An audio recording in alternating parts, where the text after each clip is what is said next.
What's up, guys? Welcome back to Views. Today I'm with Jason in Texas, and we're about to talk about stuff. Are you excited about any movies coming out?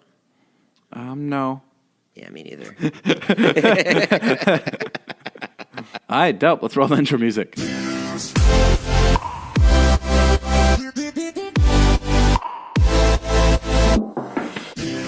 What's up, guys? For the beginning of the podcast, you may hear the car in the background. That's because we are in the car on the way to the airport. I'm going to Kingsville, Texas to do a show at a college. On the move, David. On the move. Natalie's here is coughing. She's having slight panic attacks this morning. Who would have thought at 46-year-old I'd be in the car with a bunch of 20-year-olds going to a podunk town in the middle of bumblefuck nowhere? Yeah, that is crazy. Before I picked you up, I thought you were going to be in a bad mood, and I prepared all these things. I'm going to tell him to be grateful about all of these things. But then you were in a pretty good mood, so I just kind of canned it. As soon as I got the coffee in me, I turned into the heroin addict that I am, and I was like, ding! And yeah. it all turned around because I was Jason grumpy. called us last night saying he couldn't make it because he was coughing up fluids. I don't know if he was being serious. And he's saying, we just asked him, we're like, why are you so sick? And he goes, I've been working out a lot and going out into the sun a lot, which almost doesn't make sense because that's like what a normal person does. It's literally exercise and walking outside. No, I'm like really stressing my heart and my body. I'm like sprinting. No, I think you have you have a condition developing, and you're gonna ignore it until it's too late. No, I go to the doctor. You're the one that doesn't go to the doctor. You're the one that sees that weird Slovakian doctor where they put their hand on your spleen and go oogie oogie oogie oogie boogie boogie. My mom's gonna hate you for making fun of her doctor. He's a good doctor. We were talking about why we love the airport. Natalie, why is it that you love going to the airport? I just love the thought of traveling and getting out, but I also, my favorite part, I don't know, there's like a specific term for this, like when there's a sound that you resonate with that's like makes you feel a certain type of way. But when I have like my rolly suitcase and I'm rolling it over the different like tiles in the airport, and it's like and it's just rolling. It's just like I love that sound. That's incredible, Natalie. Thank you for joining us. Natalie, proving once again she is the weirdest one in the group, surprisingly. You'd think it would be Zane. Yeah, it's Natalie. Actually, Natalie.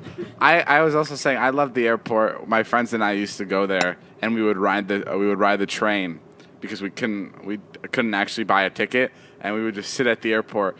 And we'd go to each other and be like, how fucking crazy would it be if we fucking took off right now into a random city? But we never took off because we didn't have any money with us or even our IDs. I always wanted to fly when I was little, but we were too poor. Yeah. Kids would always go to Florida from Boston and break. And be like, we went to Florida. And I'd be like, oh, man, that sounds great. And now I fly all the time, and it sucks. The first time I flew into L.A., this is just a story because I'm looking at Jack in the Box. I had to use the bathroom. And I didn't know where, so I had to use the bathroom of a Jack in the Box. And there was pee all over the toilet seat, and there was no toilet paper left. Luckily, my mom packed me wet wipes. And I was right outside Zane and Heath's house, and they weren't responding. And I didn't know them yet, so I couldn't double text them or call them because they were like these big Viners. So I just sat in the Jack in the Box, and I sat there for an hour and 45 minutes. Waiting for them to respond because I had no place to go. I used to drive down and see Brandon to do Vines. Oh, yeah, that was weird. How old were you? I was so old.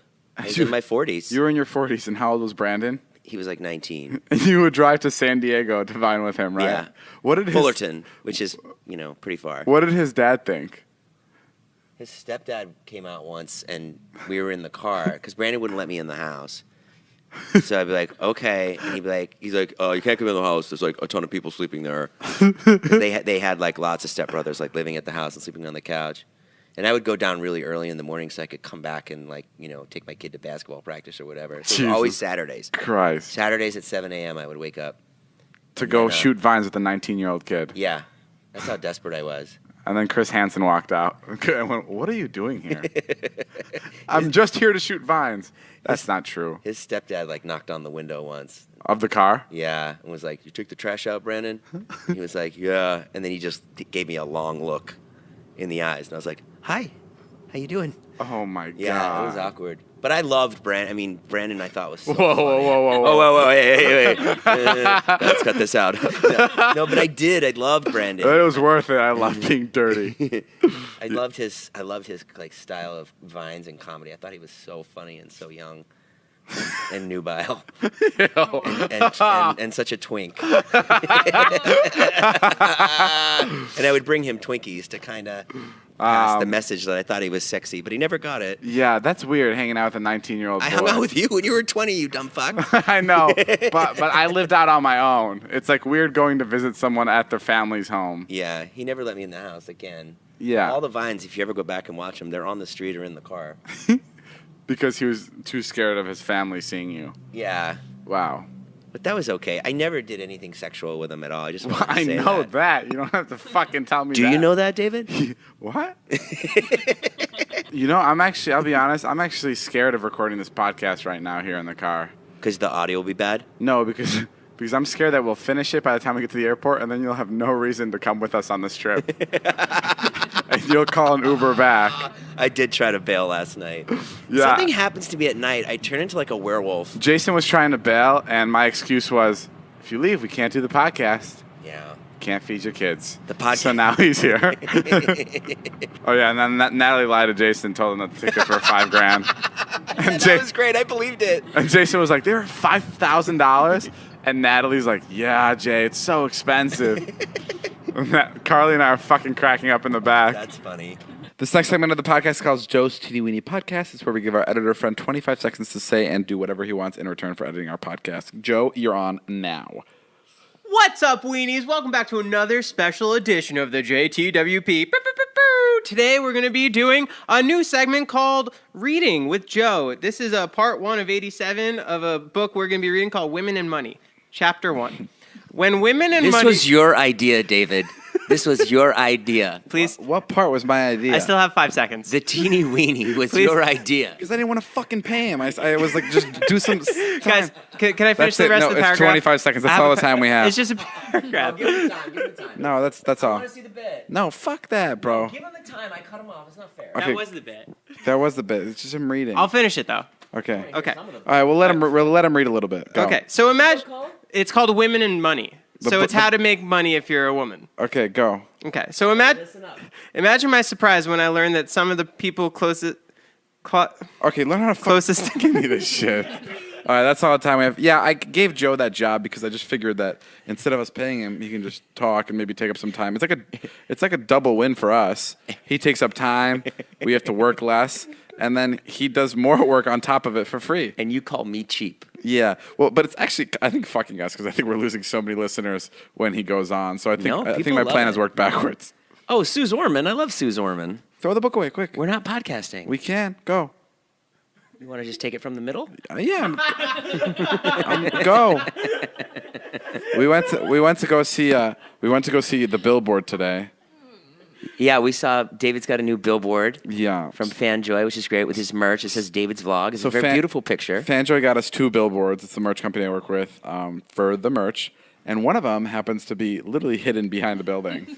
It's a poorly placed, sort And of. We drove. Well, let's be honest. We drove an hour in traffic to get there because I don't think they know where I live. So they were like, we'll put it somewhere in California." So we drove there. We got there and we couldn't find it. And then they're like, "You have to look behind the cash and loan building."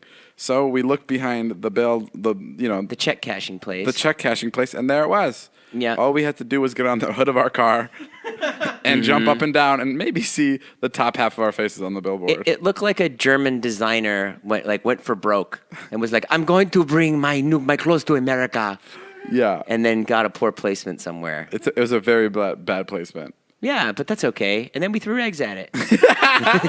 We did. We threw eggs at it. And after we threw the eggs, I was like, this is so fucking douchey. I got really scared. I was like, why are we throwing eggs at this? And I was scared that we were like caught on camera. Because I'm not even putting in the vlog because it was just like, it just didn't make sense. Well, we threw eggs. You were filming it. We wouldn't just throw eggs at it. We were throwing eggs because the bit was like Jason was throwing eggs at my face. But it wasn't coming off that way. It was just coming off like really douchey because people didn't know that was us on the billboard because it was so tiny and so far away. Hey, guess what? I saw a bunch of people walk by while we were doing it. No one cared at all. No one cared about us or the billboard. Or the egg throwing, to be honest. So yeah, we egged our own billboard. I didn't. That won't be in a vlog. You'll just have to take our word for that. But when you went across the street to film us, and it was me and Natalie with the eggs, Natalie confessed to me that she's in love with you. Really? Yeah. I don't understand why we have to keep like hashing up this stupid topic all the time. Because it's all I think about. That's all I think about too. Yeah, literally yesterday I was walking. You guys were at McDonald's, and I walked a little bit ahead of you, and I looked back, and the sun just hit both of your faces in the same way. Was she smiling at me? And Natalie looked really good yesterday. She had on, cute outfit, whatever. And David, you look really good. And I just saw the two of you together, and I was like, man. Oh, this is when we were leaving Mendocino Farms? Can't even. It's tough. Yeah. It's tough for people. Look at Natalie's face. She looks like she'll throw up. How's your love life? Oh, it's rocking and rolling, man. It's just incredible. I was kicked off Tinder for lying about my age. What'd you say? I was there as you were honest as 29 for a long 29? time, and then people reported it. Hey, it's better than you being kicked off for being 45. Yeah, and then there was a catfish incident. There was a catfish? Using Jeff's pictures. Did you know, can I be honest with you? Yeah. When I was this is actually, have I ever admit this? No. I actually catfished someone. You did? Yeah. No, you didn't. Swear to God. Whose picture did you use? One of the guys from my school. Did you really? I don't want to say who. No. Say his fucking name. No. I don't want to say. But I confessed it to the guy. I was like, yo, listen. In 7th grade, I totally used your picture to catfish What were you doing on Tinder in 7th grade? It was not Tinder. It was like some weird like chat thing. Uh-huh. And I was talking to this girl for fucking 2 weeks. I'm being dead serious. I was in like the 6th or 7th grade, and like I was like falling in love with this chick, and I was like, I felt so bad because I'm like, this isn't fucking me. This isn't me. And then she kept asking for more pictures of me, and I kept going on his Facebook and pulling more pictures off. And the worst part was, like, he was so like popular, I was scared to even friend request him. So I was limited to the amount of pictures I could pull. so it was like, and they were very blurry too because they were just screenshots, and like, God, it was bad. That's really funny. It's really bad. That's so cool. Yeah. So for a podcast story. Yeah. For life, it's really embarrassing. Yeah, I mean, I was very young, and I was very nerdy, and I wasn't even doing it to for anything. I was just doing it for conversation. But like it got to a serious point where like I was talking to this girl too often. Yeah. And yeah, it was bad. It was bad. I'm actually very embarrassed thinking about it. How'd you leave it with her? Well, I told her the truth. I was like, hey, listen, I'm using my friend's pictures. Over chat? Yeah, over chat. You never talked to her on the phone? No, never. Oh, wow. I was like, I'm using my friend's pictures. I would love to keep talking to you. What'd she say? She said, no, she said, I appreciate your honesty. Oh, I think she did. Yeah, I think she asked for my real picture, but I was too scared to send it, so I sent her another one of my friends. Compulsive liar. And then I went another 2 weeks and was like, you know what, that wasn't me either. No. I think she was like, I appreciate the honesty, and I thought she was going to talk to me, but she didn't. Yeah, so moral of the story is keep catfishing. Never fucking admit. I'm done with dating. I don't think I'm going to have anyone else in my life now. Yeah, I mean. What's the point? I can't believe I just admit that. I'm still kind of like, that's letting me. I think when you admit stuff like under the age of 15, you're good. Okay, good. Because I totally lied about how old I was too. I was fucking 22. Oh, also I jerked off in my mouth. What? Oh, also I jerked off in my friend Mark's mouth when I was 14. We're good, right? No, but yeah. Okay, yeah. I'm glad I got that off my chest. Wait, but now, like, without the microphone, who was it? Okay, I'm gonna tell you, and you can react. Okay. Ew. He's like not cute. But he was in the 6th grade. Remember? No. For those Every girl was obsessed with him. Nelly, I chose him for a reason. I have good taste. No. There was like no. That's really there's a lot better options. For those of you just joining us, this is the Vernon Hills section of the show. Where Natalie and I talk about our hometown, where only 2 people listening know what the fuck we're talking about. Anyway, I catfished someone, whatever. Not a big deal. Have you ever catfished anybody? Like, honestly? I mean pretty much all the time. When people meet me, they're disappointed. So. Oh, wow, yeah. I would never be able to go through with a catfish. That's crazy. Yeah. Yeah. I mean, I don't know. I don't meet that many people, so. Yeah. But yeah, if you ever guys want to set me up with one of your friends or I think we're very busy. Joe's mom or Joe, I met Joe's mom the other day. She's I great. heard she was hot. That's what you said. I did not say that. I did not say that. You don't think my mom's hot? Shut up, Jason. You said this is what he said. He goes, Joe's mom's really, really attractive. She's like really hot. And Joe's dad had a boner the entire time. The boner part was real. I don't know why Joe's dad had a boner. Well, he likes your videos. No, but you've never catfished anybody? No. You ever been catfished? No. You probably weren't around for it. I wasn't around for it. Yeah, yeah. I missed it all. If you were catfishing, that'd be like illegal. Yeah. It'd be crazy. We had some catfishing back in the day. You mean when you went to the lake? Yeah. That's silly cat. Why do they call it catfishing? I don't know. That is weird. Catfishing. Oh, because like you pull the fish out and then you get this ugly cat. No, maybe it's because catfishing, you're fishing for a cat. Oh man, we just get dumber and dumber each episode. Yeah, we do. It's really funny. Hey, this is better than our abortion episode, though. That wasn't that good. I'd rather go an hour about catfishing than another 30 minutes about our stance on abortion or anything political. Let's just stay on this topic. What do you think about slinkies? just things that we're allowed to talk about. Yeah, my publicist steps in. All we're allowed to talk about this week are raisins and s'mores. Well, here we go. That's the only thing we're allowed to give our What's your opinion favorite on kind now, of just so we raisins? don't get in trouble and sound like idiots. I just looked up the meaning of catfishing and why. Oh yeah, What tell us is it? that. Can you read? Yes, I can read better than most in this room. Thank you. That's true. The term catfish comes from fishermen putting sea catfish in with the cod to nip at their tails and keep them active. So it's like you're baiting someone to keep the conversation going, keeping that relationship active. What else you been up to? You been down to the clubs at all? Transition? What? You been down to the clubs at all? No, I haven't been in the club in a while. Stand-up clubs? Oh, I thought you were talking about like club. I was. Clubs? Yeah, no, I haven't. We went Yeah. to Saddle Ranch the other How is day. Saddle Ranch? It's good. They know you there, huh? I like when you pull in there. Why? Because this guy comes out and he likes you. Is there anything better than that? It is nice. When like the maitre, he's not a maitre d', he's the manager. Yeah, the manager Jeff, and right? the valet guy always goes, David, Yeah. how are you? That's the best. That is really cool, huh? You able to go somewhere where they know Yesterday your he name? goes, business good? That's such an adult thing to ask. He's like, is business good? I'm like, for now.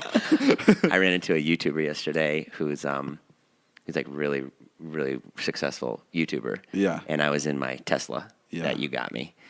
And so I'm just on the street and he goes, whoa, Jason Nash. And I go, hey, what's up, Tom? Like that. And he goes, whoa, dude, what's going on? Is that your whip? Like that. And I was like, it's mine. And he goes, YouTube's doing pretty good for you, huh? And I said, yeah, for my friend. Natalie and I made a TikTok video the other day. So TikTok is like taking over. It's like this new app. So Natalie and I made a video. Basically, it was like a cute girl and boy best friends do it, and it almost like makes it seem like you're dating, and like people love that on TikTok. Mm-hmm. So we posted that, and it got 17 million views. Wow. Isn't that fucking ridiculous? 17 million views, 3 million likes. Oh my God. That's insane. So right after that, naturally, I asked Natalie if she'd marry me. Yeah. No, but that's insane. Yeah, people slept on TikTok for a while. I was one of the first people to like. I know you weren't. Yes, I was. No, you talk shit on it forever. No, I was not. I was one of the first people to. Okay, was I not, Natalie? You weren't on it though. I wasn't. You didn't get it. on it until people were on it. No. Well, yeah. You weren't like, you didn't find it and you're like, guys, check out this app. And everyone's like, David, you're stupid. And you're like, it's going to be something. No. I was like, well, because at first it was like Musically, and then it kind of went downhill. Right. But then they rebranded, and people weren't giving them a second chance. Right. But then I came.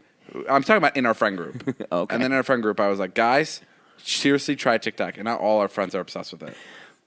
Okay. I heard you created water too. I was gonna say, I sound like such a tool. Seriously, I liked it I liked it before it was cool. I listened to Tame Impala 25 years ago in the womb. My mom was playing Tame Impala to me. What's your favorite item from the Stitch Fix box, Jason? Probably these hip Adidas shoes they sent me. What do they do? I put them on and I felt like I had my whole life ahead of me. Wow, deceiving. Stitch Fix is an online personal styling service that finds and delivers clothes, shoes, and accessories to fit your body, budget, and lifestyle. Just go to stitchfix.com/views and tell them your sizes, what sizes you like, and how much you want to spend on each item. I meant to say what styles you like. You'll be paired with your very own personal stylist who will handpick 5 items to send right to your door. I had a personal stylist the other day actually come into my house. I saw. She brought nothing but black clothes. It was very expensive, so I highly recommend Stitch Fix. It was like I think I said this on the podcast. It was a couple $1,000s of clothes. Yeah. And then you choose what you want, and she returns the rest. But it's like really scary. It's just like Stitch Fix. It's just like Stitch Fix. You send back what you don't want, and you return the rest. But no human interaction. No one's coming to your house, so you don't get nervous. You try them on, pay only for what you love, and return the rest. Did you get nervous when your stylist came to the house? Very, extremely. What went through your mind? Well, it's like someone else dressing you. So you feel like a baby. I feel like a baby. Like, she's buttoning my pants, buttoning my shirt. Like, I even felt like a 3-year-old. Stitch Fix doesn't make you feel like a baby. There's no subscription required. You can sign up to receive scheduled shipments or get your fix whenever you want. Stitch Fix styling fee is only $20, which is applied toward anything that you keep from your shipment. Get started now at stitchfix.com/views, and you'll get an extra 25% off when you keep all five items in your box. That's stitchfix.com/views. To get started today, stitchfix.com/views. When you were starting out and you wanted to be a YouTuber, did you ever think about, one day I'll have a stylist? No, I never thought about that. You don't think about that. Because David basically walks around like a homeless person all the time. Thank you. I know I get that rap, but yeah, he wears the same kind of merch, and it's actually really admirable. Yeah, dude, the other day, holy shit. I don't even know if I should be talking about this because I feel like it's top secret. Okay. But the other day I was...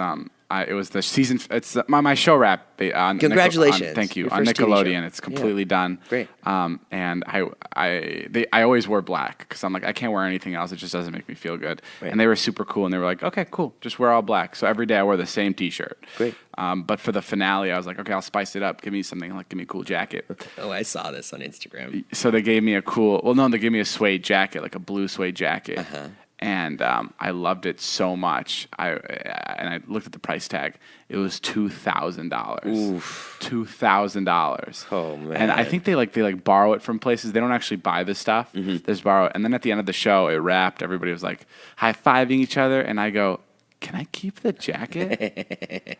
And she goes, "Well, just because you didn't like anything else and you liked wearing this jacket, I'm gonna let you keep it." Wow. That's it. And I got to keep a fucking $2,000 jacket. My God. How bonkers is that? That's so much money. That's awesome. $2 Loan it to grand. Jonah tomorrow and never see it again. Yeah, I'll let everyone in our friend group borrow it, take it for a spin.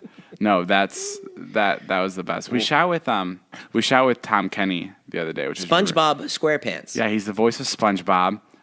That was really sick. He's been doing it for 20 years. Mm-hmm. He's been doing it since I was 3 years old. Yeah. He's been a character. If anybody knows, we had a huge debate as to how much money he must have. Yeah, we had the biggest debate about how much money he makes in an episode. My guess, Zane assumed he makes like $40,000 an episode. Yeah. I thought he makes around $150,000 an episode. Yeah. What do you think? I would say about 150. Yeah, because like we read somewhere that like the Simpsons people were getting over $500,000 per episode, which is pretty good. And SpongeBob was it still is a huge show. Unless, because he's been there for 20 years, they like renegotiated and they gave him a piece of the show. So they gave him less? No, more. Like if you had a piece of a show, then you're getting Well, that's what I'm paid. saying. Yeah. Every okay. episode, you're getting producer fees. And Yeah, but I don't think people understand how like voiceover work is so much money. Like if you're in the right spot, like that's like they're pretty rare though. Yeah. Those jobs. It's like Simpsons, SpongeBob, King of the Hill. Yeah, but it's also Family rare to Guy. be a huge actor. Do you know what I mean? It's also what? It's also rare to be like a huge actor that gets. Like, That's true. Any job in entertainment. But actors is get rare. paid more than VO actors. Yeah, but actors have to be hours in hair and makeup. They have to study lines. That's true. When you're a cartoon person, you don't even have to study lines. You just read that shit as you go. You show up in your pajamas. Like that's fucking. I think it's the best job in the world. Yeah. I don't think there's anything better than it. I don't think there's anything easier and more fun than being a voiceover actor. It was cool watching him slide in and out of voices. Yeah. He did like the French guy, then he would do SpongeBob. He did Gary. I went to a Simpsons table read once, and just to watch the guy who does Homer, it was like unreal. Why'd you go to table read? I had a friend that was a writer there, and he was like, "You want to come to a table read?" I was like, "Yeah, sure. Simpsons, why not? I'll check it out." And as he's doing the read, he's doing it in the voice? Yeah, it's crazy. He's like, "Oh, hello there, Marge." It's like right into Homer. Spot on, loud, projecting, and nothing like his normal voice. His name is Dan Castellaneta, something like that, and he's like... That's crazy. He just nails Weren't you Homer. on The Simpsons? I was on The Simpsons in the Boston episode. Wow. I had a good 3 or 4 lines. Did you get paid a lot? No, I probably got paid like $1,000 and then some residuals. Which is still really crazy. It's great. $1,000 to voice a voice a cartoon. To go in for 20 minutes. I always get surprised like when I first started doing this thing, like when like Tosh.0 wanted to like use my clip on YouTube or on their show, they reach out and they go, "Here, can we use your clip? This is how much we can pay you." Yeah. I was always so confused. I was like, "Why the fuck are you gonna pay me?" Yeah. What do you mean? You're Tosh.0. Take the entire fucking clip. Yeah. That's incredible. Yeah. And like when anybody wants to use anything of yours, they have to pay you. Right. Like I always thought that like if the Super Bowl wants to use Kesha's music, like they have to pay her. Mm-hmm. I don't know why. I always thought that was insane. But right. Now I guess maybe I'm just used to it and accustomed to it and it makes sense. But like back then I was like, no, if you want to use anything of mine during the Super Bowl, please just take it. Yeah, but because publishing has become such a big part of their earnings now because no one buys albums anymore. Yeah, YouTube publishing. Don't they say that like all the money's in the writing? Yeah, I don't know how. Like it works. Sia wrote all those songs for Rihanna. Well, and that's why she's rich. It's also interesting because I was trying to get a YouTube I have a song that I was trying to get like cleared for my YouTube channel. I think it's my intro song, and I can't get it cleared because it's owned by like 10 different people. Oh. So I have to go to Universal Music. Then I have to go to Sony because they each own 50% of it. And then I have to go to someone else. And I have to get approval from every person. Or in this case, I would have to pay one of the people off. So I'd have to give them, like they wanted like $1,000 per vlog just so I can use this intro song. And then another person wanted another $3,000 for the song. So it's like in total, it's going to cost me like $30,000 for me to use 4 seconds of a song for my intro on my YouTube video. So I was like, okay, I just won't get paid instead. So yeah, songs are so fucking insane to me. I know. I was in the studio with my friend Charlie Puth the other day. I was in the studio. And we just got so creative. We lit the incense and we opened up some canned water. Yeah, and we got after it, ordered some Postmates. Benny Blanco came in. It is crazy to see you hang out with Charlie Puth. It's incredible. Yeah. Yeah. I listen to Attention all the time now. Yeah. When that bass drops. It's crazy. Like after you hang out with an artist, you think their music is the best music in the world. I'll be honest. Never listened to Charlie. Sure. Before you introduced me to him. But now that's all you do. I'm literally going through all these old songs and I'm like, this is good too. Well, it was a little deep track from Charlie. Where have I been? Well, that's when you have when you have a personal connection with the artist, you go back and you listen to like I can't listen to like Kesha's entire album. I don't know. I keep referencing. Sure. Because like 3 songs are songs that I would love, but the rest are just like they're great songs, but they're just you know what I mean. You're not connected to them. They're not like hits. Mm-hmm. But like with like when you know the artist, you listen to every song and you'll be like, oh, I can imagine him doing this in the studio. Yeah. And how he made this sound like this. Who's this about? Yeah. Who is this about? There was one song that he released that was a new song, and I was like, is that about this person? Does he get a lot of shit? Like, do people just call him right away? Now that I know Charlie too, it's like every song that he makes. Like if we talk shit on the podcast about one of our friends, we're gonna hear about it. But with Charlie, it's like that's even bigger platform. And if it's about like love or something, you pretty much know who it's about. Oh yeah, I was talking to an artist. I don't want to say her name, but she made an entire album. Basically, it was all about her ex and how her ex ruined her entire life. Oh boy. And she was just saying she had to call her ex and she had to go and she had to be like, hey, I have an album. It's coming out in 2 days. It eviscerates you. it is about you. I'm gonna. It's a lot of my feelings are in it. It may make you feel some type of way. Like it make you sad. But yeah, she had to like call her and warn her. Could you imagine getting that call? Hey, so like imagine like you're dating fucking Selena Gomez and then she calls you and she goes, yeah, so I'm just going to put you on blast. I have a huge album and everything. I talk about your penis size. I talk about what a horrible lover you were. I talk about your hairy ass. Everything is in this song. And you're just like, okay. What'd the person say? I don't know. I think she was just, I don't remember what she said. But hopefully they're narcissistic enough to love it. Yeah. You know? You wrote an entire album about me? No one really has time to go to the post office, Jay. You're busy. Who's got time for all that traffic, parking, lugging all your mail and packages? It's a real hassle. That's why you need Stamps.com, one of the most popular time-saving tools for small businesses. Stamps.com eliminates trips to the post office and saves you money with discounts that you can't even get at the post office. Stamps.com brings all the amazing services of the U.S. Post Office right to your computer. Whether you're a small office sending invoices, an online seller shipping out products, or even a warehouse sending thousands of packages a day, Stamps.com can handle it all with ease. Simply use your computer to print official U.S. postage 24/7 for any letter, any package, any class of mail, anywhere you want to send. Once your mail is ready, just hand it to your mail carrier or drop it in a mailbox. It's that simple. Wow, that's pretty nuts, actually. What I've been doing is I've been mailing my email to make sure that it gets there. Yes. Yeah. I don't know what you're saying. So I print all my emails and then you double send it. I physically send them, yeah. So you make sure, okay. And that's good. where Stamps comes in handy for me. With Stamps.com, you could get 5 cents off every first-class stamp and up to 40% off priority mail. Stamps.com is a no-brainer, saving you time and money. It's no wonder over 700,000 small businesses already use Stamps.com. Right now, our listeners get a special offer that includes a 4-week trial plus free postage and a digital scale without any long-term commitment. Just go to Stamps.com, click on the microphone at the top of the homepage, and type in Views. That's Stamps.com. Enter Views. Hey, have you ever keep a diary? No. Have you ever written anything? No, not for my feelings. I've written letters. Have you ever written like a love letter? Yeah, letters. Oh, yeah? Yeah. Who'd you write a letter to? My girlfriend. Really? All the time. Yeah. What did it say? You want me to? Can you read it? You want me to read it? Yeah. No, I would. I think letters are like the best thing. So you leave it with her, like maybe on Valentine's Day or something. Well, yeah, it was always it was always with paired with flowers or something. Yeah, I'd write like. What would you say in there? Jason sucks. I'm really trying to. I'm trying to get out of this friendship. I don't want to text you this because I'm scared he's looking at my phone. Happy Valentine's Day. Happy Valentine's Day. Jason goes to the tennis club. You just got your membership back.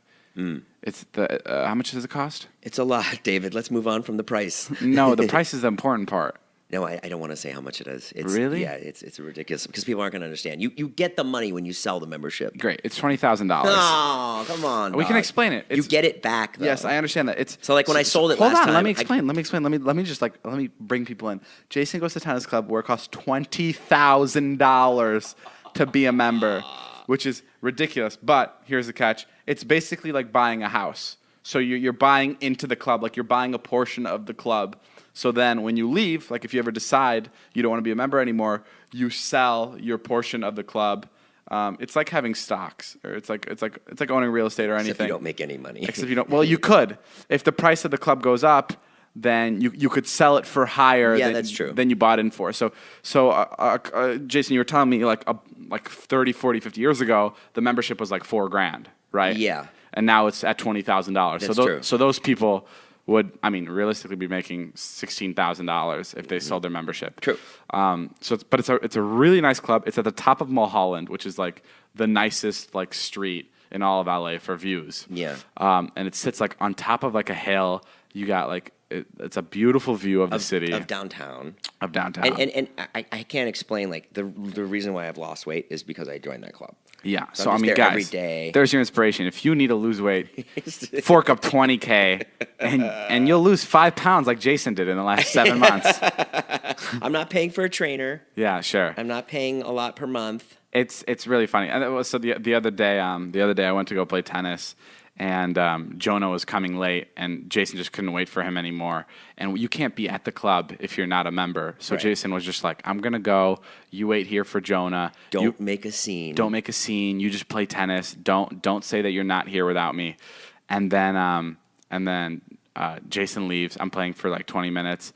And then all of a sudden, I hear from the side of the tennis court, Jonah go, oh, there they are. That's them. Those are my friends. And he brought 2 of the people with him that were working there. And I go, Jonah, what the fuck are you doing here? And he goes, oh, shit. Sorry. And then the ladies come over because they're standing right behind me. They go, hi, who are you here with? And I'm like, Jason, he just went to go grab his kids. And they go, okay, is he in the daycare section? I go, no, he went home. He went home to grab his kids.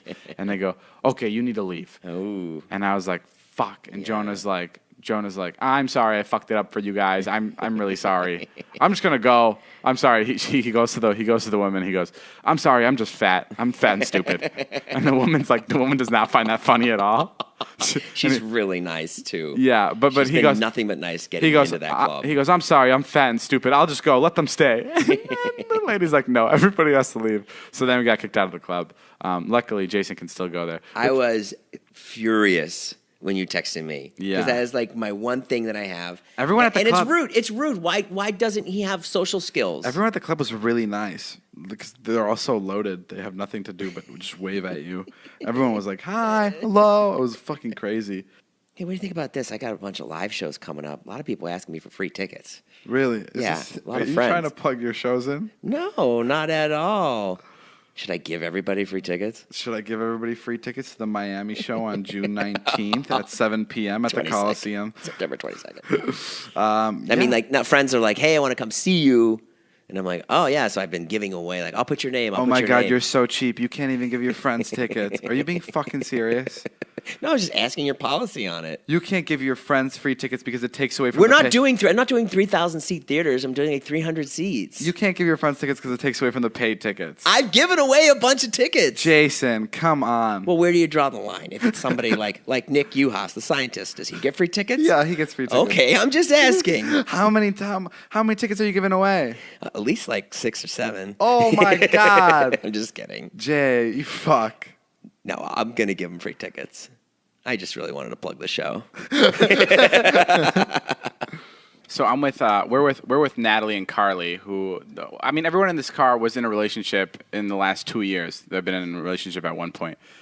Carly brings up like a really funny point. It's so funny when you get out of a relationship with a person that you've been with every day, and then you're like, okay, now and then you break up, and then you're like, now what? What, are you just gonna go live by yourself? Like, how do you explain it? Like, to me, it's like, how are you just living your life, even though that's what we're doing, too? But it's weird to see it. Yeah. You're like, I don't get how you're, not in a narcissistic way, but it's like, I don't get how you're just laughing. It's like, Carly's like, how are you just operating right now? Like, not hanging out. I totally get it, though. It's like. I totally get it, too. It's like you lost an arm. Yeah, you're with a person every day, and then it's like, what do you mean we don't do this anymore? Yeah. Like, what do you mean I don't see you every day? What? It's like such a confusing thing. Yeah, it's disgusting. I don't recommend it. Well, what do you think, Natalie? How do you feel since your breakup? I mean, I feel the same way. I feel like especially because like mine was long distance. Like I don't live in the same state as him, so I feel like it's even more so like, oh, you just don't exist. Like you just don't exist. It's anymore. so weird. So Someone can weird. be like such a big part of your life, and then it's like, okay, I'll see you later. And it's like I'll see you later. Never again. What about you, Jay? What are your? This is just like sorrow hour. All right. What else, Jay? I think when you get in the bed alone, and then you actually turn and you say something, and then there's no one there. Whoa, that's fucking never happened to me. That's really scary. Wait, that's another thing. Like being in a relationship for a really long time, I always had like a side of the bed, and even when I first moved to LA, like I always slept on one side of the bed. But now that I don't have somebody there, I just like I'm on any side of the bed. Like sometimes I'll sleep on the left, sometimes I'll sleep on the right, which is like not interesting. a very insignificant thing. But even when I was in a relationship, I would always just sleep in the middle. I'm not surprised. Because I'm an asshole. I would just spread my arms and legs, and I'd just be in the middle. So not much has changed. But it is hard. Like we work so hard that you no one to share it with, really. Like how do you? I have my kids at least.